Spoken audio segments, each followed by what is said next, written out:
आजादी का जज्बा जिसके अंदर कूट कूट कर भरा हो, जिसने भारत माँ को आजाद करने की कस्में खा रखी हो, जिसे मरने से डर नहीं लगता हो, उसे क्या कहेंगे भारत माँ का सच्चा सपूत।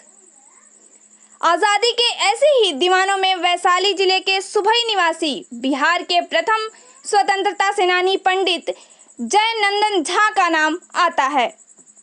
अभी मानवाधिकार today news Bihar Jharkhand live की टीम पहुंची है उनके पौत्र डॉक्टर आनंद मोहन झा जी के पास, जहां उन्होंने क्या खास कहा इस आजादी के अमृत महोत्सव पर। हमारे संपादक शशि भूषण सर से सुने उन्हीं की जुबानी। बिहार के प्रथम स्वतंत्रता सेनानी पंडित जयनंदन झा के पौत्र डॉक्टर आनंद मोहन झा जी हमारे साथ जुड़े हुए हैं। इनसे हम जानकारी लेंगे कि स्वतंत्रता संग्राम में उनके दादाजी का क्या योगदान रहा है। सबसे पहले आपके चैनल को बहुत बहुत शुभकामना देता हूं। जब आज़ादी का संग्राम चालू हुआ तो सबसे प्रथम भारत के प्रथम राष्ट्रपति डॉक्टर राजेंद्र प्रसाद महात्मा गांधी के कहने पे हमारे वैशाली के सुही गांव आए थे मिलने के लिए। उस समय मेरे घर पे उस समय राजेंद्र बाबू की थोड़ी तबीयत ठीक नहीं थी, तो किसको मालूम चला कि एक वैद्य हैं जो सुही ग्राम में रहते हैं, तो अपने इलाज के बहाने पहुंचे थे। लेकिन उसके इलाज करा करके का बात करते करते में महात्मा गांधी की आज़ादी का बिगुल 1942 में जो देश छोड़ो आंदोलन था उसमें जिक्र किए, तो बात के क्रम में राष्ट्रपति राजेंद्र प्रसाद ने कहा कि झा जी, अगर आप जैसे लोग अगर स्वतंत्रता संग्राम में हिस्सा लेंगे तो बिहार को बड़ा बल मिलेगा। उसी समय मेरे दादाजी ने बगल के एक स्कूल है जहाँ वो शिक्षक थे, वहाँ गए और वहाँ के अध्यापक जी को कहा कि आप मेरा त्याग पत्र स्वीकार कर लीजिए, क्योंकि हमारे घर पे राजेंद्र बाबू बैठे हुए हैं, उनका कहना है कि आप आज़ादी में भाग लेना चाहते हैं, तो वो जिक्र किया है तो कंफर्म करना पड़ेगा कि हम जेल जाने में उस समय हिचके भी लेके जब हमारे निवास पे पहुँचे हैं तो राजेंद्र बाबू की आंख में आंसू भी आ गया कि आज़ादी के सिर्फ नाम सुन करके आपने इतना बड़ा कुर्बानी दिया है, तो बहुत जज्बा रखते होंगे आप। फिर त्याग पत्र देख करके तो उन्होंने जब दिल्ली गए तो महात्मा गांधी को रिपोर्ट किया कि वैशाली से सुही गांव से पंडित जयनंदन झा के एक व्यक्ति हैं जिन्होंने ऐसा कांड किया है।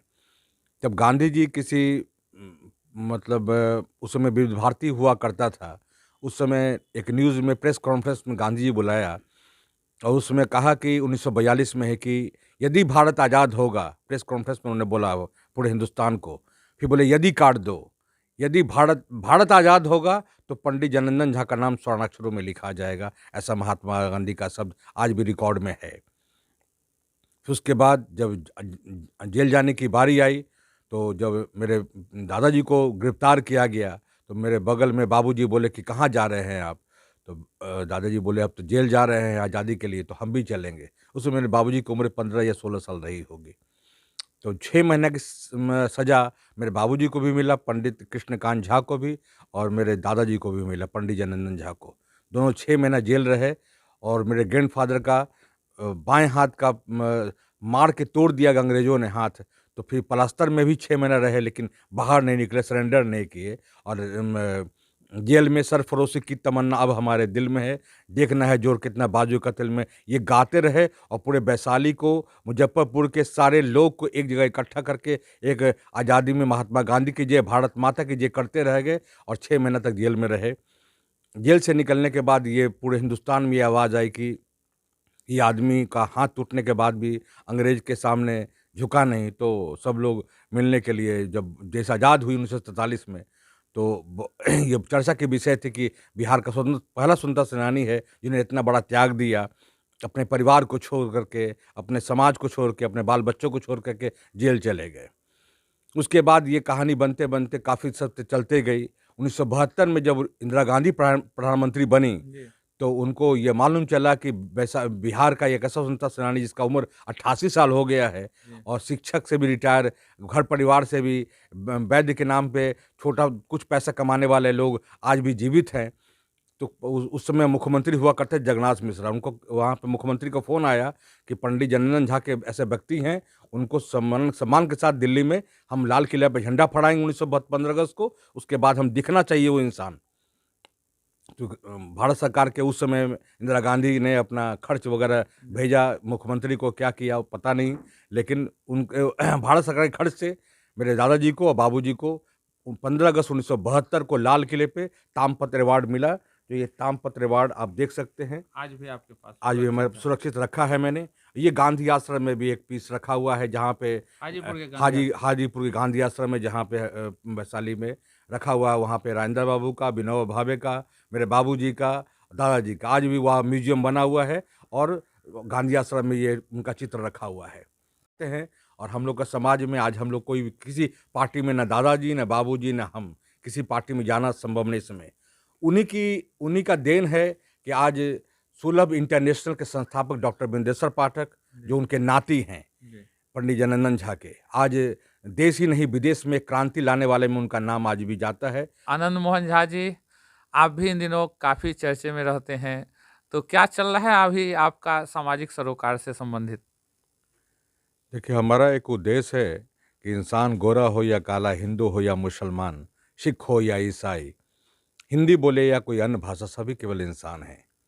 आज के भारत के राजनीति में हम ये समझते हैं कि राजनीति बड़ा दूषित हो गया है, इसलिए हम लोग 3 जनरेशन से कोई राजनीतिक पार्टी हमने ज्वाइन किया न करेंगे, ऐसा मन में तमन्ना है।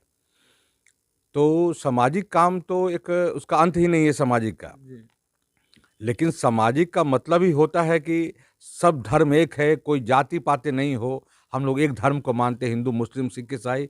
हर प्लेटफॉर्म पे हमारा जाना होता है, चाहे हिंदू के हो या मुसलमान हो, सिख हो या ईसाई हो। हम गुरुद्वारा से काफ़ी जुड़े हुए हैं, गुरु घर से, क्योंकि हम पटना साहब पाटलिपुत्र में हम 100 साल हो गए इस मकान में रहे हुए, तो 100 साल से इस जगह रह रहे हैं, तो एक अपने आप में मिसाल है। और गुरु घर की कृपा है कि हमारे बगल में पटना साहब गुरु गोविंद सिंह का जन्म स्थान है, 10वें गुरु का, ये हमारे फ़ख्र की बात है। रहा बात सामाजिक कारोबार का, कि हम लोग बिहार के हर प्रांत में जहाँ पे गरीबी होती है, जहाँ पे अन्न नहीं मिलता लोग को, गुरुद्वारा की ओर से कई संस्था से हम जुड़े हुए हैं, साहित्यकारों पत्रकारों के बीच में जुड़े हुए हैं, आप जैसे लोगों के बीच में जुड़े हुए हैं। उन लोग के माध्यम से कई जगह जाना होता है जहाँ पे लोग की शादी ब्याह में दिक्कत है, खाने में दिक्कत है, वस्त्र में दिक्कत है। उस जगह जाके कुछ सेवा करने का एक जो कर पाते हैं किसी संस्था की ओर से, तो दिल को सुकून मिलता है, आत्मा को सुकून मिलता है। और कहते हैं, बाबूजी कहते थे कि को जाने कल की जब खबर नहीं है पल की, nobody knows about the matter that what will be happen in the future.